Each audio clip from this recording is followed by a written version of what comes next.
You are listening to Small Business Straight Talk with your host, Amber De La Garza. Amber is a sought-after coach, trainer, speaker, and writer who gives small business owners the straight talk on productivity, time management, business systems, leading your teams, strategic decision-making, and mindset. No BS, fluff, or overused jargon. Just actionable strategies to get results and succeed in business. And here is your host, Amber De La Garza, the productivity specialist. Welcome, and thank you for listening to the Small Business Straight Talk podcast. Today is episode 414, Building a Company Culture of High Performers Who Never Want to Leave, with Yuri Elkaim.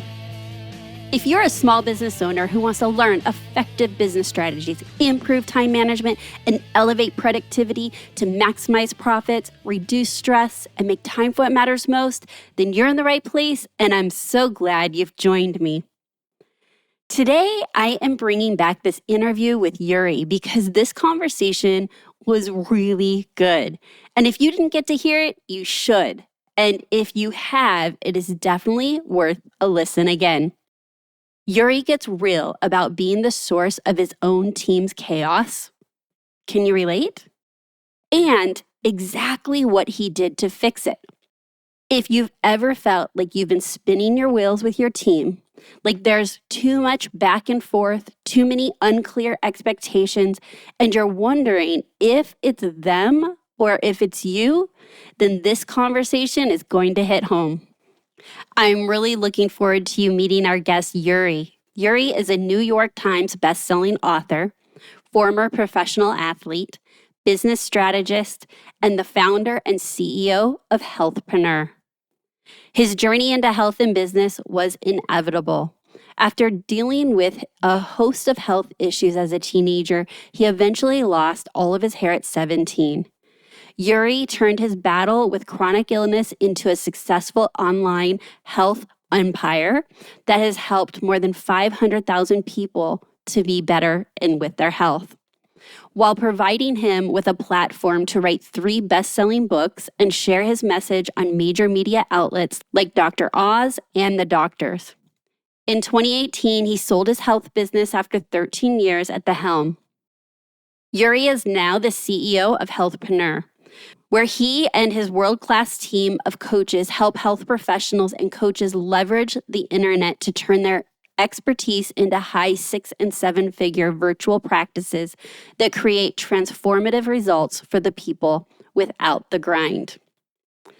Well, in today's episode, you are going to discover the 2 leadership skills that matter most when building a high-performing team, why your company culture is a direct reflection of you as the founder, how to build strong team bonds when everyone works 100% remotely, the simple tool that turns 10 minutes of clarity into 10 hours saved, what the stars and seeds means and how to transform it into your hiring strategy, why quick start entrepreneurs must learn to slow down to speed up.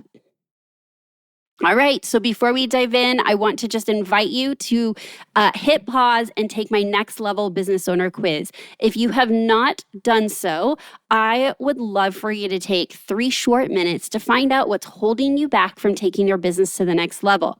And then I will send you a curated playlist of specific episodes that address your pain points that you have right now in your business so that you can listen to those episodes and learn strategies and take action that will immediately have an impact on your business. So head on over to amberdelagarza.com/quiz. Again, that's amberdelagarza.com/quiz. And now let's meet our guest and get to the straight talk. Welcome to Productivity Straight Talk. Yuri, how are you doing today? I'm doing great, Amber. Thanks for having me. How are you? Absolutely good. We were able to chat before we hit record. We were chatting about you're in the snow, I'm in the dry cold. But we get to chat today about a topic that I'm pretty passionate about. And Guacamole? I think, I'm sorry? Was it guacamole or something else? Oh, Yeah, exactly. So guacamole is a winner for me always. That's funny. Like, did you get that out of my bio, or I just posted yesterday about guacamole on my social No, I media? mean, I've obviously done my research, and I know you like guacamole. I love guacamole too. So I sorry to do. cut you off in the intro there. No, that's hilarious. No, I love that. So my son loves guacamole too. So we're like a lover of guacamole in the house. Yeah, I think it's a awesome. prerequisite for being on the show. I think that would probably be one of the criteria, right? Okay, and to be fast friends, I'm sure. Exactly. Anyways, I'll let you continue. Sorry. Yeah, no, awesome. So you are a business owner, and today I want to learn a bit about your business, your primary business, but we're going to be talking about how to build an amazing team that supports your goals and your visions, and what goes into building and supporting that team to be able to support you. We're going to do your official bio, but why don't you share in your own words with our audience a little bit about your business and your background? Yeah. So I run a company called Healthpreneur. We started it 5 years ago, and we help health professionals really across the whole spectrum from, I would say, predominantly alternative health professionals. So we don't deal specifically with like GPs and MDs, although we have a number of them, but chiropractors, naturopaths, health coaches, dietitians, that whole spectrum. And we help them get clients and build their businesses online. Specifically, we've been waving that flag well before lockdowns and the pandemic hit. And I've always just felt that was the future because my life fundamentally transformed when I came online in 2005, 2006, because I was a trainer, I was a nutritionist, I was burnt out doing the one-on-one and built a business in that space to the consumer online for 13, 14 years, sold it a few years ago, and made a lot of mistakes that gave me a lot of clarity with our current business, Healthpreneur. But again, our goal is to help health professionals build better businesses so they can help more people without like killing themselves in the process, because burnout is the single biggest issue that our industry is afflicted by. And it's something that is, I think, just more a symptom of the model than anything else. So we're looking to free them and help them help more people, including themselves. And our mission is to impact 1 billion people through leveraging what these business owners can do with their respective communities. All right. And so as you're on your mission to help 1 billion people, we had chatted before offline, so I'm going to bring the audience up to speed, is that one of the things you said that resonated that I always say is, I don't think we were meant to build these dreams by ourselves, like, and go after these big goals all by ourselves, because to your point, that is a recipe for disaster. It's a recipe for burnout. It's a recipe for frustration and ultimately hating our business. Yeah. When no one got into business to say I wanted something that I didn't like or that burnt me out. So why is building the team, why do you think building the team around you is so important? And what are some of the benefits in focusing to become the leader that can build that team? Yeah, I think, not everyone wants to build a team, and I think that's fine. You just have to recognize the trade-off is you're not going to build anything substantial, right? Like you can build a nice lifestyle business with a VA and that's fine, right? I'm not here to judge. But I think, for some people watching or listening to this, like you get to a point where you recognize you want to do bigger things. And like, I think most people can build, I would say, about a $500,000 business with a VA or, one other person. As soon as you get beyond that, you run into too many operational bottlenecks where you can't do everything yourself. And even at 500,000, you're running into like burnout stage. And again, it depends on the business model. So I think, there's two things. I think number one is the impact in the business. Like you can impact, significantly more people and obviously make more money, et cetera. But there's also the other piece, which I'm very passionate about, which is helping create fulfilling work for people that are on your team, right? And I think in today's day and age, the statistics are really not encouraging. Most employees, I think it's like 70% of employees are disengaged at work. And it means that they're doing work that they don't enjoy. And that sucks, right? Because there's so much opportunity nowadays. But I think, there's so many opportunities to work remotely now, or, maybe obviously in some cases in an office, but I think it's about finding that culture that really makes the most sense. So I think as leaders, ultimately leadership is about inspiring and leveraging results through others. And it's, first and foremost, we have to lead ourselves. But at some point, you're like, okay, well, like, cool, I'm leading myself. Now what, right? Yeah. So I think we want to really feel impactful and fulfilled in our lives. It ends up being an extension through other people. And that's why I think it's such a fulfilling and rewarding practice to do that. But it's also challenging, right? I don't know if you have kids, Amber, but I've got 4 boys, and like it's hard work, right? And I tell people, like, building anything great isn't easy. If you're taking the easy path and if you're looking for the easy route, you're probably not going to build anything legacy worth, if you will, because people will always be your biggest problem. They will always be the biggest problem, and that starts with us as individuals. But it also means, like, all right, well, I got to deal with this person, that person, and that's what I've heard a lot of times where people don't want to build a team, is they don't want to deal with that. And I'm like, that's fine. But it also means you just don't have the skill set yet to be able to handle that and get past that. So I think there's these limiting mindsets that we have that hold us back from building something great. But we also have to grow into the leaders that are able to build great teams as well. Absolutely. Well, you really nailed it there. At the end, I was, thinking as I'm listening to you, we start these businesses because we are passionate about something, we're uniquely skilled at something. We stumble into business and then realize, like, we have a great opportunity to do something big. And then one day we wake up and we're like, we have to lead people. Like that's part of being a business owner. Like, you don't initially think that's what it is. You think you get really good at your craft. You get really good at the thing that you serve the world with, and that should be the recipe for success. And as we lift our heads up and say, yeah, it is about leading people and leveraging to other people. Is this a skill set I'm willing to learn so that I can achieve bigger results? Absolutely. And so what type of skill sets do you think are most impactful as we are attracting team members and leading team members? I think the most important, I think there's there's probably many. We can obviously touch on a few, but I think the 2 big ones for me as a leader are high levels of self-awareness and a very high capability for clear communication. Because a leader has to be able to extract and articulate their vision, because that's ultimately what people are going to be building. So if you don't know what you want, then how are people supposed to build that with you?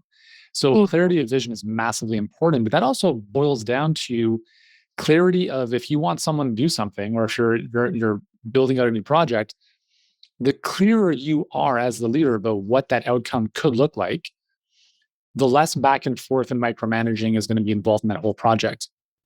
And so I think clarity of communication is massively important. And the second thing is, as I mentioned, is high levels of self-awareness.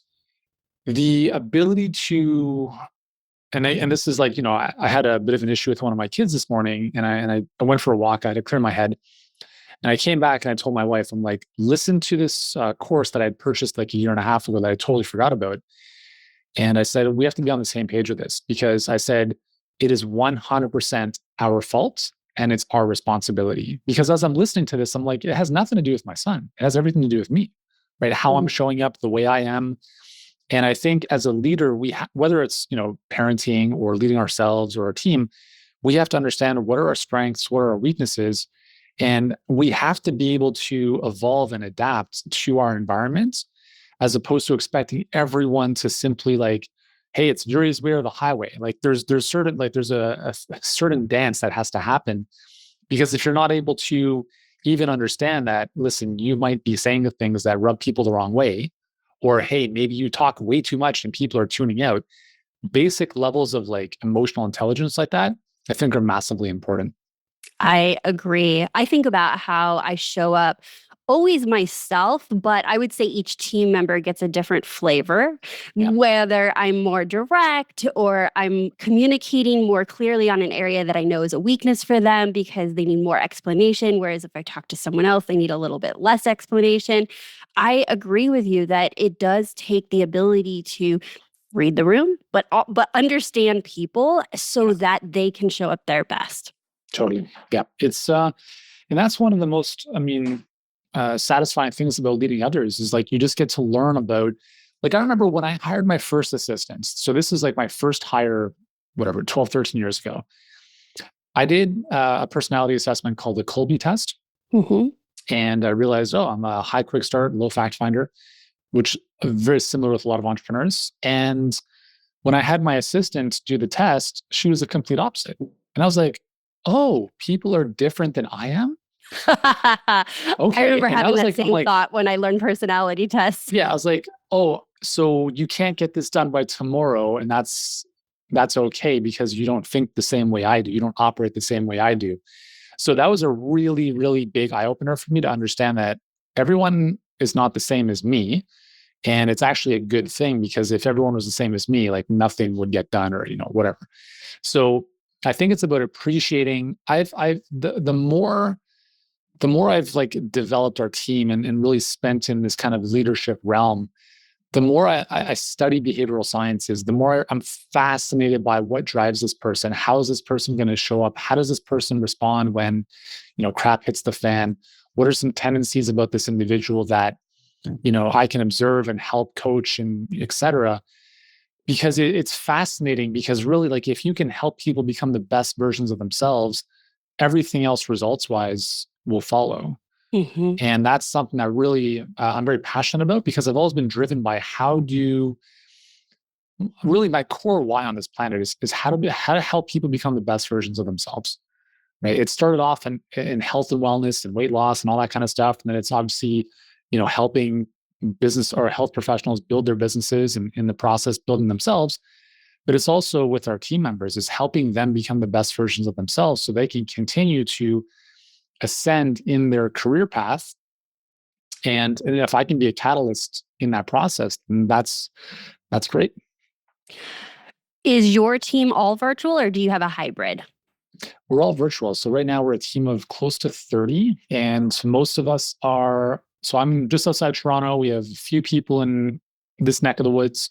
Most of the rest are in the States. We have a few in the Philippines, a few in Australia, and one in Europe at the moment. Okay.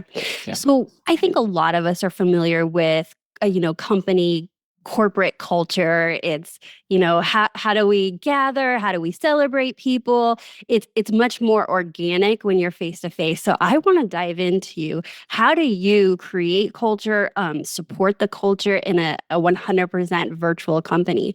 So many, and just to give you an insight, like so many of our listeners have either 100% virtual or hybrid.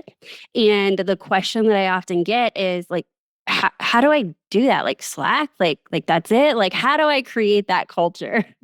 I mean, I'll give you what's worked for me, and what I'm sharing now might evolve. It most likely will, right? As we continue to grow and expand. So every company, and the fascinating thing too about learning and reading books and learning from other companies and founders is every company they don't all have the same approach, right? Which is very interesting. So it's like all of these different approaches can work. I'll just show what's worked for us so far. So for us, like, I think the most important thing for us is like, I lead by example. So when people, I think as the founder or, your company, every business has an energy, an aura, a feeling to it. And people can kind of sense that even if they don't really, go beyond their website or consume some of their content. And I think that's the first most important thing is like how you show up as you, the founder of the business, and obviously from a place of integrity, because it's like a boomerang, right? Who you are is what you're going to bring in. Mm-hmm. And one of the core values of our team is we're committed to excellence and committed to growth. And every single person on our team is so committed to growth that it's the one thing they all talk about. Like if you went to our website and saw the videos of our team, they all say like, I love working here because it's, the growth, how much I've grown, da, da, da, da, da. But that's because I'm obsessed with growth. Right. So the company ultimately becomes a reflection of the founder in some way, shape, or form. The core values stem from usually what the founder or founders deem to be important or how they show up in life. And so the company is an extension of who you are initially. Right. So I think that's the first most important thing is if you are not genuine and integral to who you are, you're not going to attract the right people because at some level you're going to attract if you're putting out a facade, you're going to attract the wrong people who are attracted to that facade, right? It's almost like, dating someone with, a false picture on your profile. Not that I do that, but yeah. Well, this goes back to the self-awareness. You've taken the time to be self-aware to say, okay, what are my core values? Like what matters to me? Growth. Okay, well, just taking that time to say, like, it matters for me to know what my values are, then taking the time to express and be consistent with that messaging has now evolved into your culture. Yeah. When I was looking up a bit about you before interviewing, I saw really quickly right off the top, core values, like on your website. Like you lead with it to the outside world. And it sounds like I'm not surprised that you lead with it in behind the scenes with your team as well. Yeah. I think for us, we have a very strong bond as a team, and it feels like everyone's hung out in person when most of us haven't even met each other in person. And part of that is the rhythm that we have or the communication cadence that we have. So in our company, I'm not a huge fan of meetings, but they're also important for alignment, et cetera. We do all of our meetings on Mondays. So we call it meeting Mondays, and we do that on Mondays so that the rest of the week is just focus time. The last thing that I want to spend my time on or have my time or my team doing is like pop-up meetings all over the place, right? It's just like, let's get it done on Mondays. We know what we're working on, we're clear, and we get to work. So number one, we have a weekly sync, which is where our whole team comes on. And the purpose of that meeting really is nothing other than just sharing wins of our clients, sharing appreciation within the team. We review our vision, our core values. We'll bring the team up to speed with anything we're working on from a quarterly project perspective, or like we just had our annual planning meeting last week. So we're sharing some of that with the entire team. And it's really just like an alignment meeting so that everyone is on the same page and rowing in the same direction. The focus of that meeting really is, and we're always looking at ways to improve it. So making it very collaborative. So people are speaking more than I am, for instance. Mm-hmm. Because, I don't want to just speak for half an hour or 45 minutes. Like I want our team involved. So we'll do breakout rooms and get people, connecting and knowing each other a little bit better, it's always fun. So that's kind of like the pillar of our team. And then beyond that, we have departmental meetings, again, once a week. We call them pod meetings. And then we'll have a one-on-one with direct reports that happen usually bi-weekly, weekly if necessary. And those are really kind of like the three pillars of our communication cadence. And then beyond that, everything happens inside Slack. So for the most part, we have a same day policy, which is if someone posts a message in Slack or a question, you don't have to we strongly discourage having notifications on, because the last thing you want is to be in deep work and you're like, oh, just got a notification. Just let me go respond to that person. That's right. I love that you're an example of this, because people hear me recommend that and they're like, but no, how do we, no, it's okay. Once upon a time, there was a time you could shut your door and do deep work. It's like, if it's an emergency, you can send a text. Like if someone gets a text, which never happens, it's an emergency, cool. But anything else can wait a few hours if needed. So we want to, like, whether our team is, whether we're talking about like, our coaches or, marketing side or sales, like for the most part, the world's not going to come to an end if you have to wait an hour or two. And we just set those expectations, but it's like, do not let people wait several days. Like same day is good enough, and usually within a few hours. So that's typically how we've, in terms of our meeting communication and cadence and our rhythm is pretty much what we've done on an ongoing basis to make sure everyone at a high level as well as departmentally is on the same page. And then from an onboarding perspective, when people are hired, we take them through some very high level, like cultural type stuff. Like, here's our core values, here's our vision, which they know anyways already before the hiring. We walk them through some of our guiding principles, our communication, like how we communicate, how we set our objectives on a quarterly basis, how we do all that type of planning, so that when they see the various tools we're using, they're not lost like a deer in the headlights. So when people do come to work with us, it very much feels like a fire hose, but we let them know it's going to feel like a fire hose, because there's going to be a lot of learning, a lot of growth, but we're here to, really walk you through this as quickly as possible. We want them fully up to speed within about 14 to 28 days at the latest. And it just requires a little bit of, taking it all in. But we all start with the high level stuff, right? Mm-hmm. The role and departmental stuff comes, but first and foremost, they need to know like what we're all about, what's our brand promise, what are the things that we do and do not tolerate, what do we stand for, what do we stand against? All that stuff is super important. It sounds like you have great standards and you communicate those standards, and everyone can always be better. Yeah.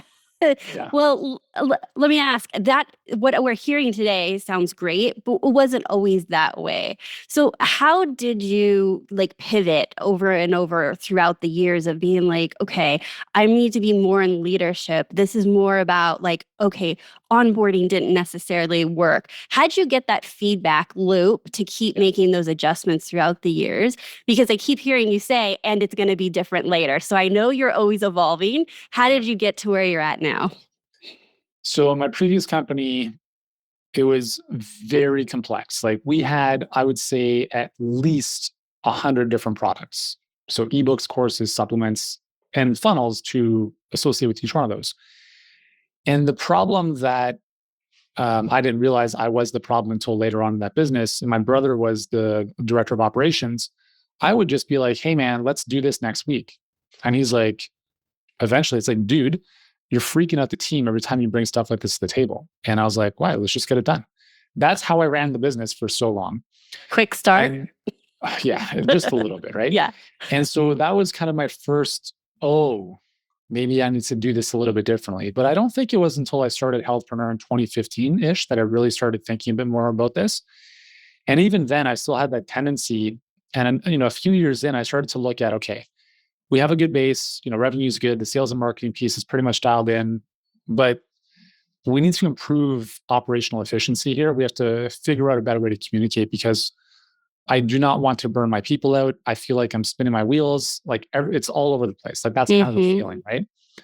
So I really took a step back and I started to look at the business from a higher level perspective and started to look at, all right, well, like how do these big companies operate, right? I'm sure they're not just on a whim to get an email from the CEO saying, hey, here's a new product line. Like there's got to be a rhyme or reason. So I really started studying a lot more of these operational systems, whether it was EOS or other things. And I implemented elements of, all of them and to kind of figure out my own rhythm and our own process that would work. And that's kind of how it all came together to look at, all right, if people are going to freak out if I just throw stuff at them because I like pressure, not everyone else does. All right, well, what does a proper strategic thinking / planning methodology look like? And let's start to roll this out slowly but surely. And then any new people who come on board start to adopt that. And that's just the way we do things. And so that's pretty much how it came about. It was just, I didn't want to causing pain and suffering, quote unquote, for the people I was working with, because I think for a lot of us high quick starts, we like deadlines. We like, oh, I'm under the gun. I have to get this done by tomorrow. Great.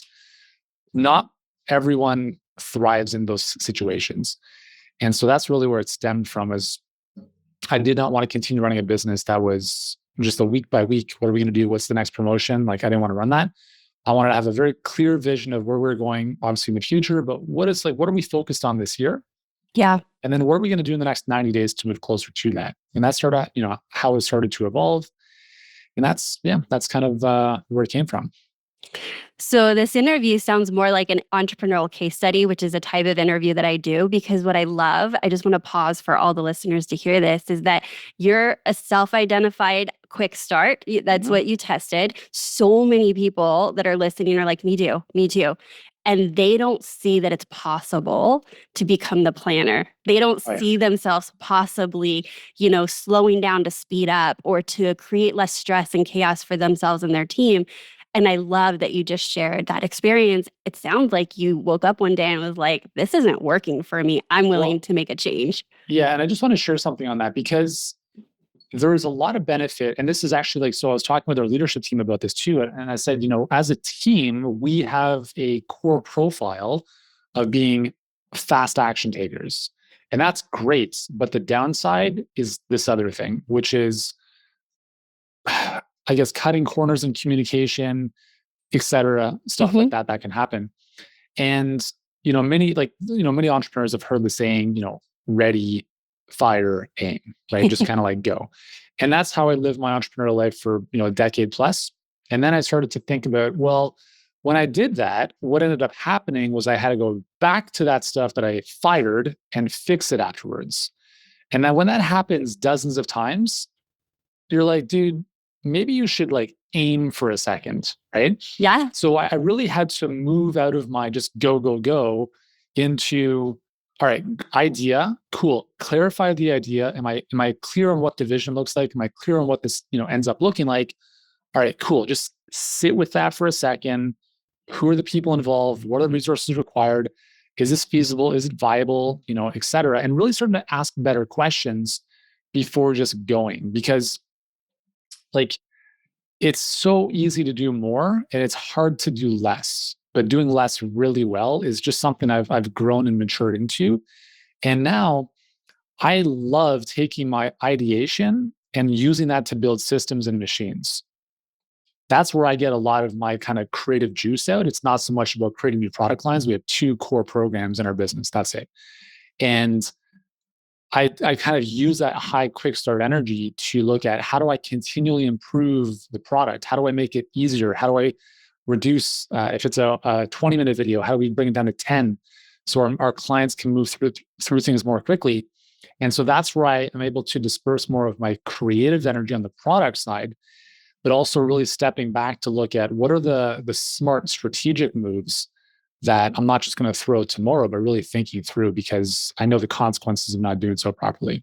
Yeah, I'm really glad that you shared your way of still being able to express that quick start. It's still part of, it is who you are, but it's part of your everyday, and there is an outlet for that.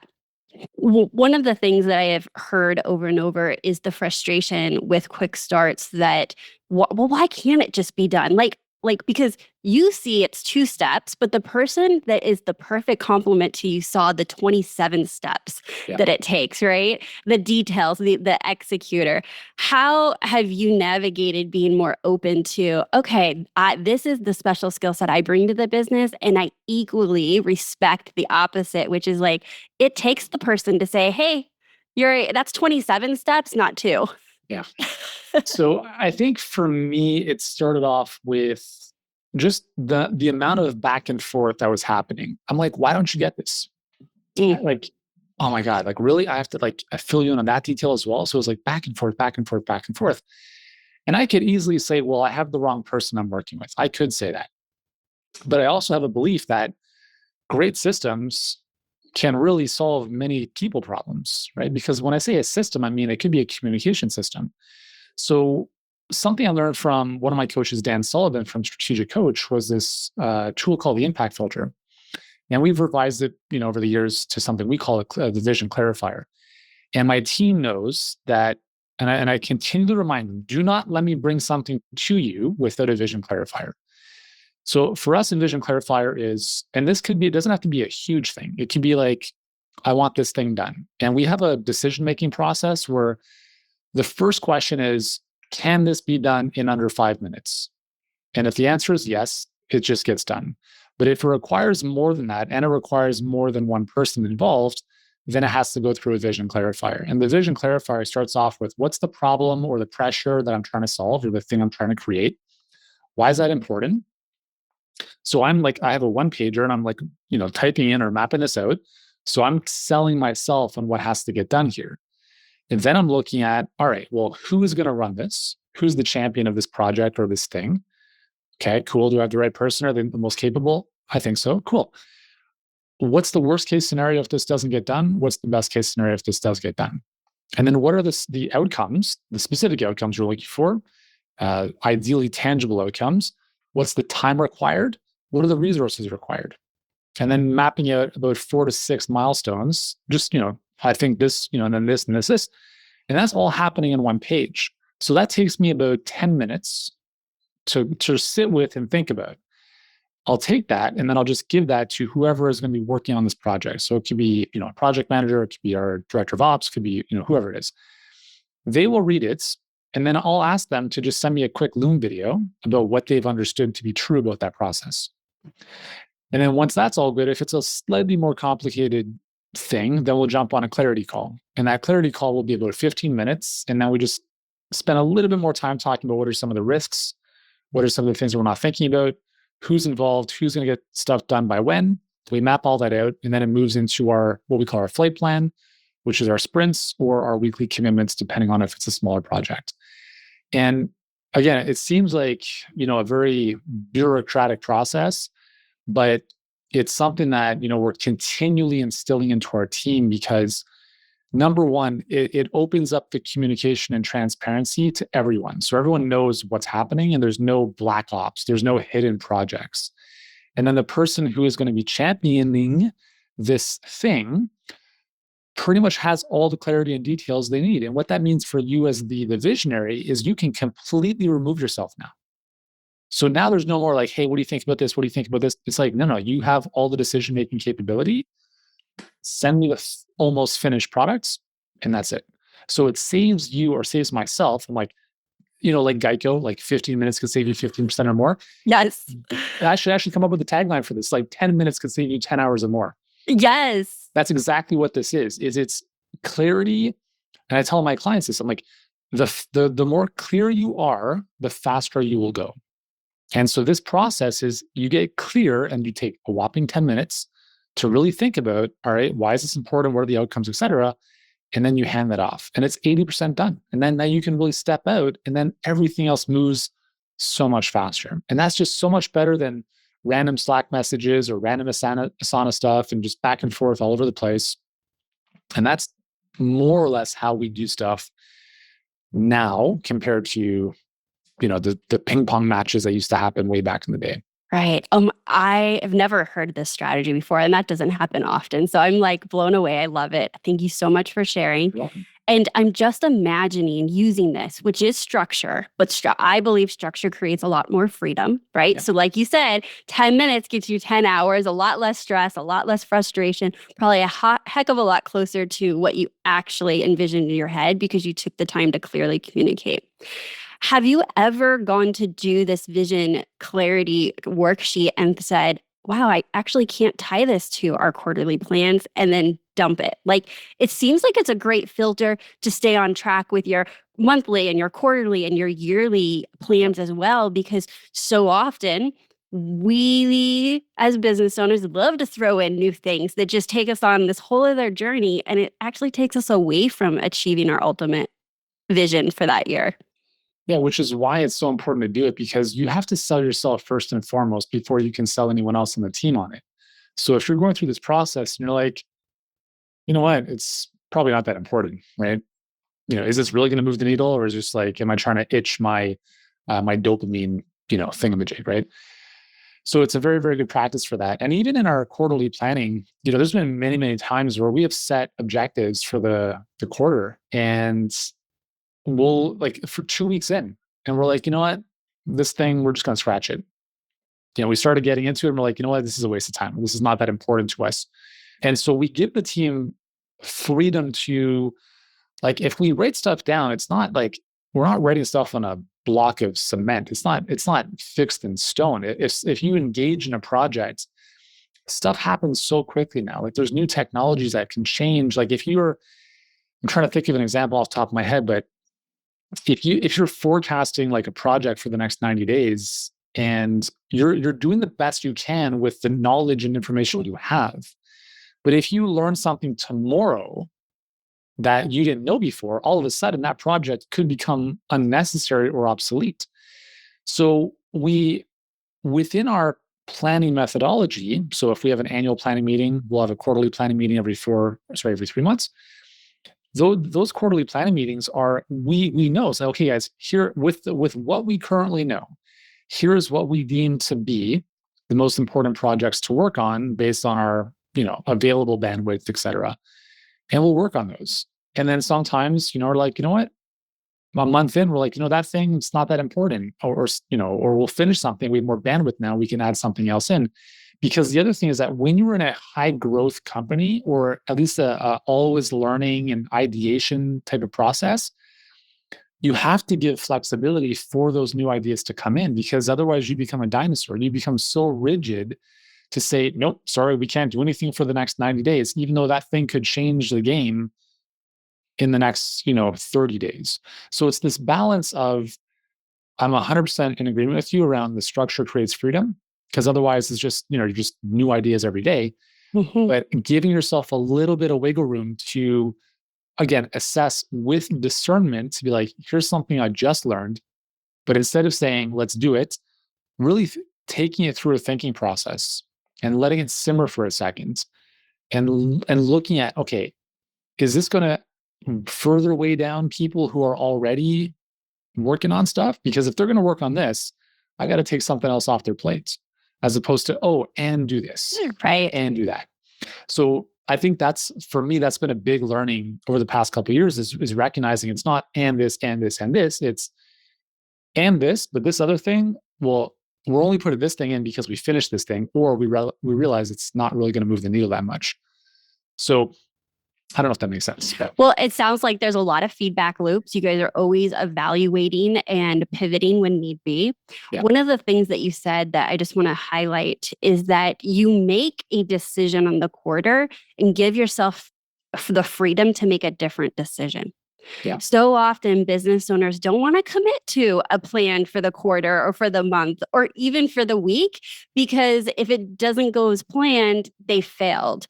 But how I like to refilter that is you make a decision and then you get to make a different decision whenever there's new information or the environment changed, or maybe you just see it differently 2 weeks from now.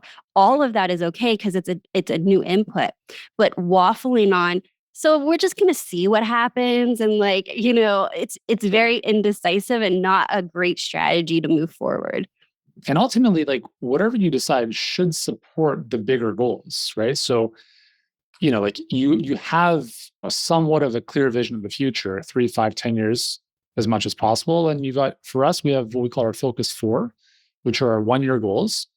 And they're typically based around revenue profit. The first focus goal is actually our critical number, which is the percent of our clients who achieve certain status levels, which is we kind of base that on revenue that they've generated with our help. That's the most important critical number for us. So that's number 1. Number 2 is revenue and profit. And then we have 1 or 2 more based on like a bigger project or whatever.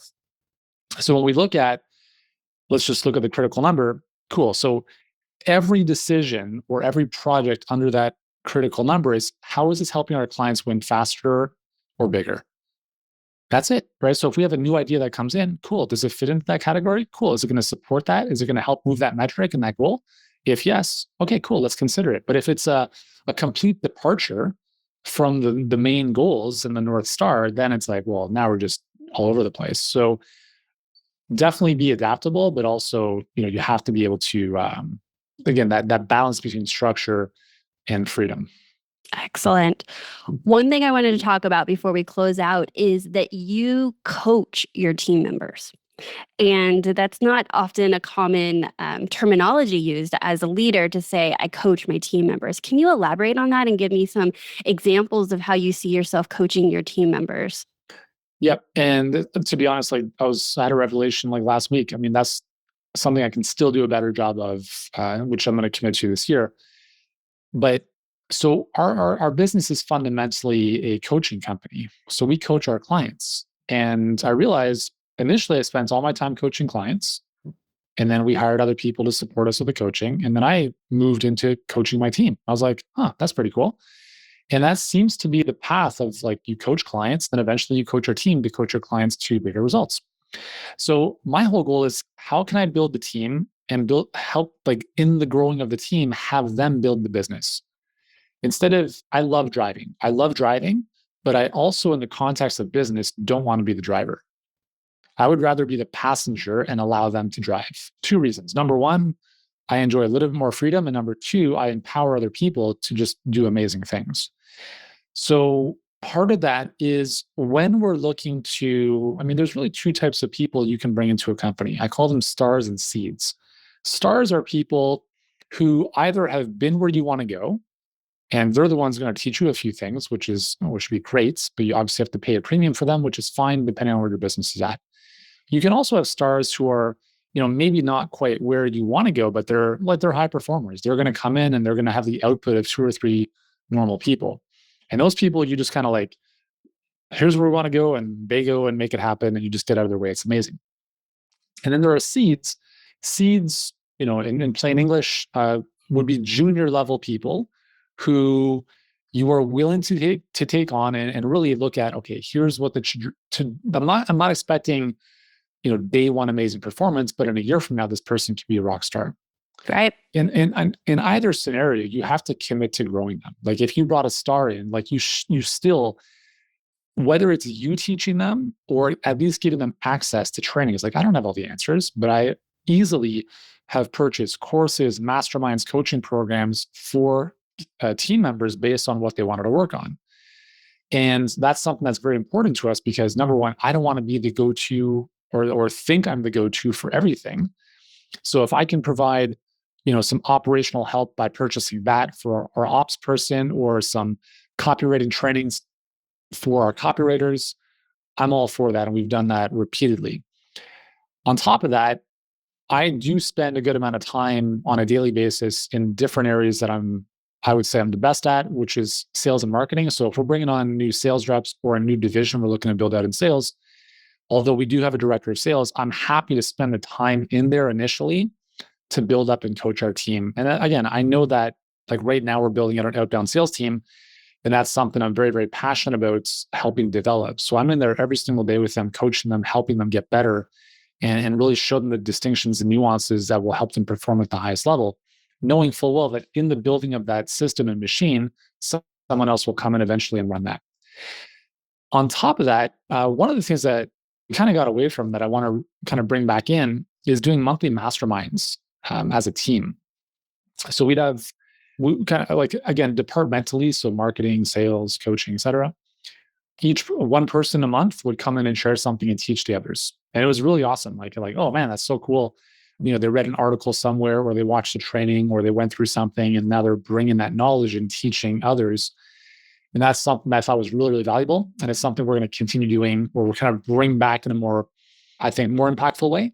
But I think there's so much great collective knowledge within your teams, whether it's 2 people, 100 people, just leveraging that amazing knowledge and just continuing to allow other people to contribute to the learning and growth of themselves and their colleagues, but also you as the leader. Like for me, like we hired a director of marketing a little while ago, and I spent close to 40 hours over the space of 1 month with this individual.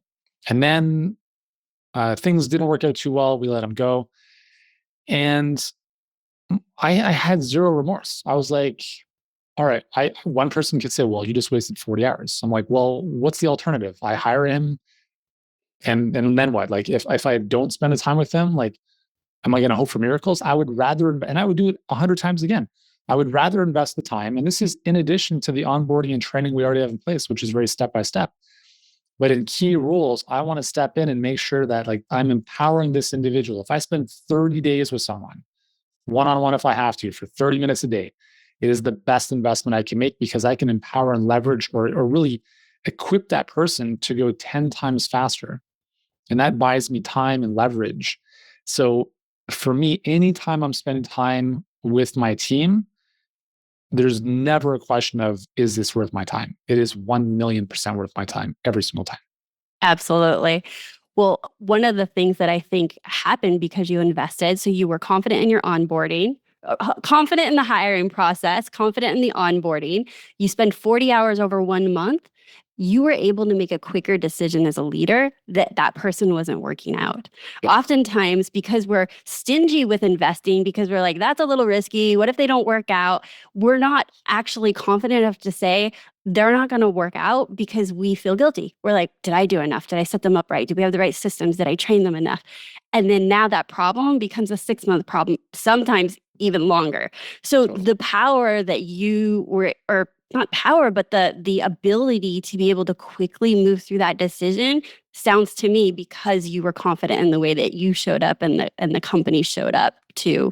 I think so. And also, going back to our culture, there was some very important feedback that I got from some of our key team members that I didn't see, that I took in.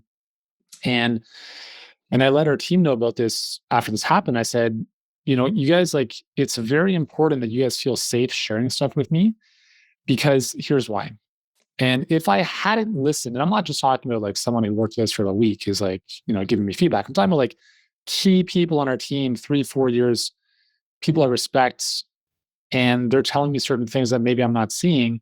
If I don't take that into consideration, what does that tell everyone else about why are we even sharing stuff in the first place? Yeah. Right? So it was every single time we have let someone go, I've been very transparent and open with the team about why it happened. And I share it with them. And I also remind them, like, guys, like, I'm not sharing this with you to scare you that, you might be let go. I'm letting you know why this happened so that number one, you're not thinking about why it happened. But also number two, I just want to be open and transparent with you. I call it the HOT principle: honest, open, transparent. It's kind of like, I guess, all the same thing. But I figure I'd rather be open about that stuff as opposed to just letting someone go and then everyone's just like, what happened to so-and-so? And not knowing. Well, talk about how you like the stories, how that affects the culture, that there's actually more fear around that and uncertainty than just being straight up with them. Yeah. And again, it's just about like, I'm not saying you're going to get let go. It's just, here's why. Like 6 months of not doing this thing, we should have let him go sooner or whatever the situation was, right? Right. Right. Yeah. All right. So the theme that I heard from you today is it is incredibly beneficial to invest in others. It's always you're always on the upside that lets you have more freedom and grow your business, and that your culture started with what your core values are, and that just shows up in every way that you're supporting your team. Communication, attracting people, communicating with them is through all of your core values and clarity around that. Yeah. And one more thing on the people side, sometimes people say, well, what if I invest all this time and energy and maybe money into this individual and they don't work out? Well, the alternative to that is, well, what if you don't? Right. But also, no one's going to stay with you forever. Right. Like everyone, we're all going through seasons of our lives. And if someone's with you for 6 months, a year, 10 years, if you can help that person become a fundamentally better person, more skilled, more fulfilled, more whatever in their interim with you, that's amazing, right? Like why would you not want to do that, right? So for me, I'm like, if someone's worked with us for a year and they move on, I'm like, great. Have I made your life personally and professionally better? Is this person going to speak well of me and our company years down the road? I would hope so, as opposed to we ended on bad terms. And I don't think there's really been there's to my knowledge, there's not been a single and we have very, very low turnover, but there's not been an instance where we've let someone go and it's just turned into a dramatic nightmare. It's always been very respectful, in some cases mutual, and in some cases very, very difficult. And I've always said, just let me approach the situation like it is, and we, to the best of our ability, end on good terms. And if we cross paths in the future, we could high five, give a hug, have a drink, and there's no hard feelings, because the people you meet up on the way down or on the way up are the same people you're gonna meet on the way down, right? Yes. I mean, when you think about leadership and how to measure your success, I think you just summed that up. Like it's not a numeric number. It's what is that experience with the people that are in your lives or have been in your lives for seasons. That was a great place to end off. I think that if the listeners here today get excited about learning the skill set of leadership because of the impact they can make, I think that makes them better business owners, better humans in the world to be able to make the impact, because it really is person to person. Yeah. Yeah. 100%. Yuri, thank you so much for being here today. If my listeners would love to find out more about you and follow you, where do they do that? Just search for anything healthpreneur related. So if you want to follow my content on YouTube, I've got hundreds of videos there about marketing, sales, leadership, mindset. Search Healthpreneur on YouTube. I'm there. On Instagram, I'm at Healthpreneur. And I've got a great book on Amazon called Mind Floss if you're interested in doing the inner work, because your business growth is a reflection of your inner growth. So you can find that on Amazon as well. But yeah, just hit me up on Instagram. I'm there on the DMs on a daily basis. But yeah, that's the best place. Great. Thank you so much for sharing your insight and your experience and your growth as a leader and leading your company. Yeah, it's been fun. Thanks so much, Amber. There was so much gold in this conversation. And what I loved about Yuri is his honesty about the mistakes he made along the way. He didn't start out as a strategic planner. He was the classic quick start entrepreneur, throwing ideas at his team and wondering why things felt so chaotic. And I was really sure that even when I was having this conversation with him, that many of you listening could relate to that. But what he was willing to do was look in the mirror and recognize that he might be the problem. And that's sometimes really, really hard to do. But as you can see with Yuri, that changed everything. It allowed him to grow into the leader his team needed. And that truly is the real work of leadership, is consistently willing to look in the mirror, to grow, to practice doing better each time. I have loved having you listen to this episode of the Small Business Straight Talk podcast, and I sure hope you found today's conversation with Yuri to be valuable. But I need to be straight with you. No change, no change. Without taking action, nothing will change for you or your business. So, what is your Take Action Challenge today? It's simple.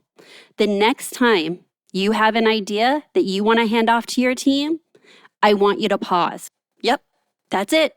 That's the micro first step of taking action, is to pause, take 10 minutes to get clear on what the outcomes look like, why it matters, and who should own it.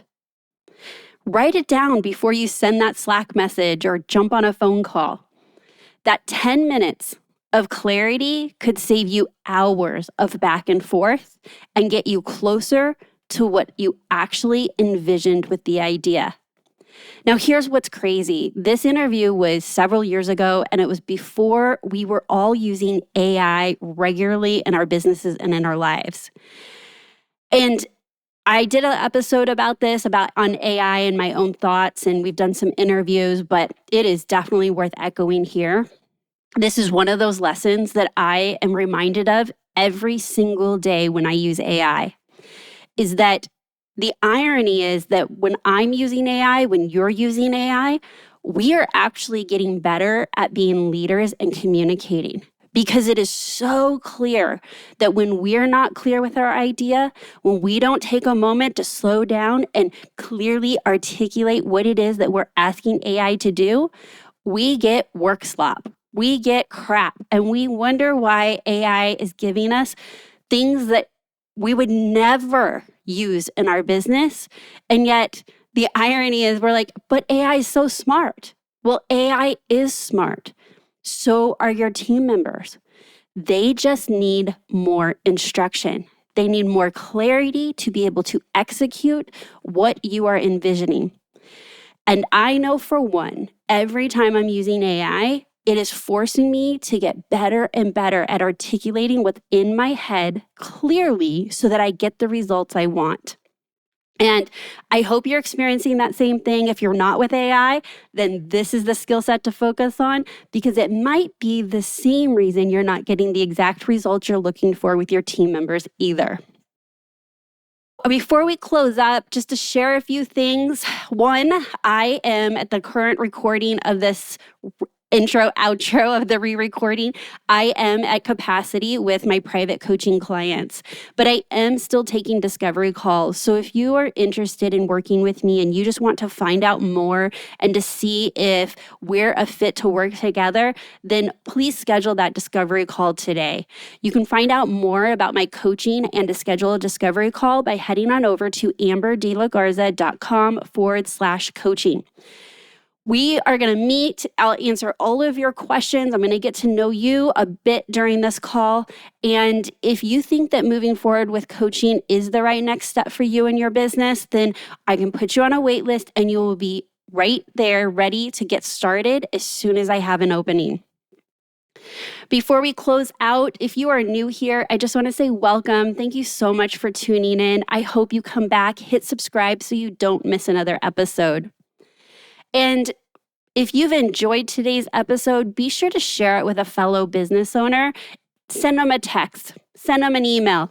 Let them know you're thinking about them and that you're listening to this podcast on a weekly basis and you find it valuable and it's helping your business. Don't keep it a secret. Share it, friends. So that's my straight talk for today. Until next time, have a productive week.